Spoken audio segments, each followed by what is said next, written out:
Hey, what's happening, Kelly? So I wanted to do a review of the Pactool snapper shear for hardy sighting, and I'm going to show you a video of how it cuts.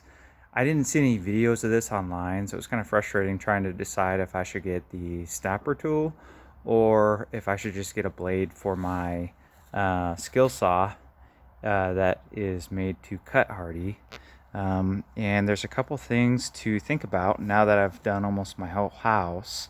I used both the snapper shear and the skill saw with the hardy blade as well.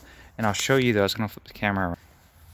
So this is the Pactool snapper shear, and this is rated for no greater than a 5/16 fiber cement. So that's the 5/16 thickness right there that I've been using it on. I think if you use it on anything bigger than that, you could ruin the motor on it. And basically, I'll show you how it cuts. It just cuts by shearing it.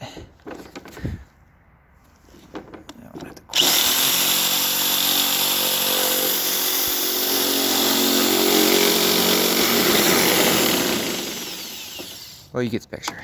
So, one thing I don't like about this is that it gets like this, kind of looks like a little pigtail actually. It wraps up the fiber cement and it puts it right down directly in front of it. And so when you cut, you want to try and keep right on a line.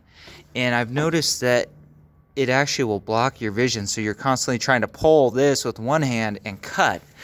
And I like to cut this hardy down on this pallet that I've used, and the reason I did that was so that I could get the snapper shear underneath, like through here, because if you try and do it on a flat surface, you can't get underneath it like that. You can't get underneath it, so you need an open space underneath your hardy panel to cut it. And these hardy panels are really flexible, so if you don't have enough support underneath it, then they will flex, and then it's hard to cut as well. So that's one thing I don't like. I would like to see them add some sort. It's really weird. Like it seems like it'd be really easy for them to add some sort of something here to push, even if like a switch right here to push that cutoff to the right or left. One thing to take into account also is that like a blade width is 1/8 inch. This looks like it's actually a 1/4 inch. So it does have a little bit more waste. That's not really a big deal, but something to take into account. This is my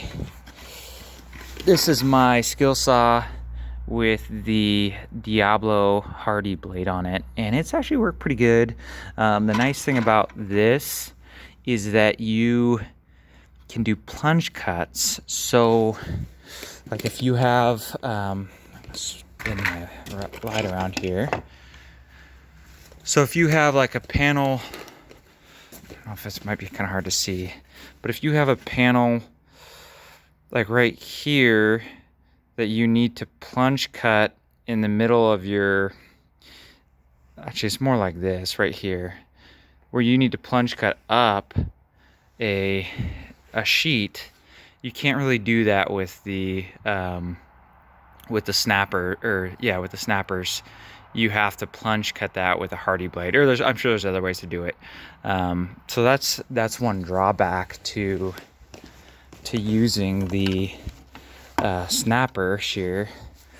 The other thing too I've noticed is that it's hard to use it when you have like a very narrow piece. So like right here, I cut this one, I didn't cut it enough, so I have to come back and trim off about a 1/4 inch down here. And you really can't use the snapper shear here because it doesn't have enough to grab onto to then shear it up. And so I have to use my blade for this, my Hardy skill saw blade, to do this cut here, because if I try and use the shear, it'll just fall off or break it. The other benefit to the snapper is it's not that loud, which is kind of nice, and you don't have to wear a mask or a respirator, because the Hardy, I think it has silica dust in it, and if you breathe that in, it's really bad for you. So that's one thing I do like about the snapper. Snapper's really good for just like straight cuts. So like this piece here, that's an angled cut, but it's straight, right? And if you have to do anything like where it's like a little fine corner or anything like that, then it's a little bit tougher to use the snapper shears, and then the skill saw blade might be better. But if you're just throwing out straight cuts, then I think the snapper shear is the way to go. So leave some comments if you have any ideas about any other tools you could use to cut fiber cement. It seems like these are kind of the two options, and each has their benefits and drawbacks. But yeah, leave me comments with your thoughts. Thanks. Bye.